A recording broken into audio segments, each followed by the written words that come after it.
కామినేని చేసిన కామెంట్స్ కు కౌంటర్ ఇచ్చారు మాజీ మంత్రి పేర్ని నాని. మంత్రి పదవి కోసం గోతికాడ నక్కల కాజు కూర్చున్నాడంటూ సెటైర్లు వేశారు. తర్వాత సినిమా వాళ్ళ డిస్కస్ చేయాలంటే వాళ్ళే లిస్ట్ పంపారు. ఆ లిస్టులో బాలకృష్ణ గారు వీళ్ళెవరు లేరు. ఆయనకి కలుస్తూ ఇష్టం లేదు. ఆయన ఎవరిని కలవకుండా రాజకీయాల్లో సంబంధం లేకుండా డిగ్నిఫై వేరేగా ఉన్న ప్రభాస్ గారిని అలాగే మహేష్ బాబుని రాజమౌళి గారిని రమ్మన్నారు.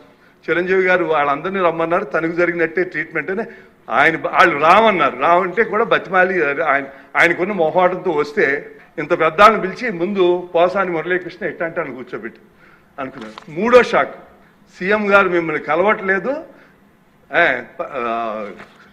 సినిమాటోగ్రఫీ మంత్రి వచ్చి మీకు చెప్తారన్నారు. అప్పుడు చిరంజీవి గారు కొంచెం గట్టిగానే ఏంటి మీరు పిలిస్తే మేము వీళ్ళందరినీ తీసుకొస్తే ఆయన రానంటారంటే, హోదాకి ఎమ్మెల్సీ చేసాం, మంత్రి చేసాం, మళ్ళీ ఇప్పుడు ఎమ్మెల్యేగా ఎలగబెడుతున్నాం.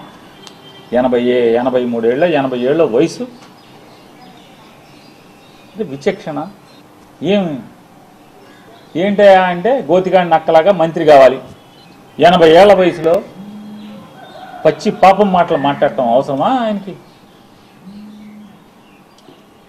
అసత్యాలు. నిజంగా చిరంజీవి గారు గడ్డి పెట్టాడు కాబట్టి సరిపోయింది.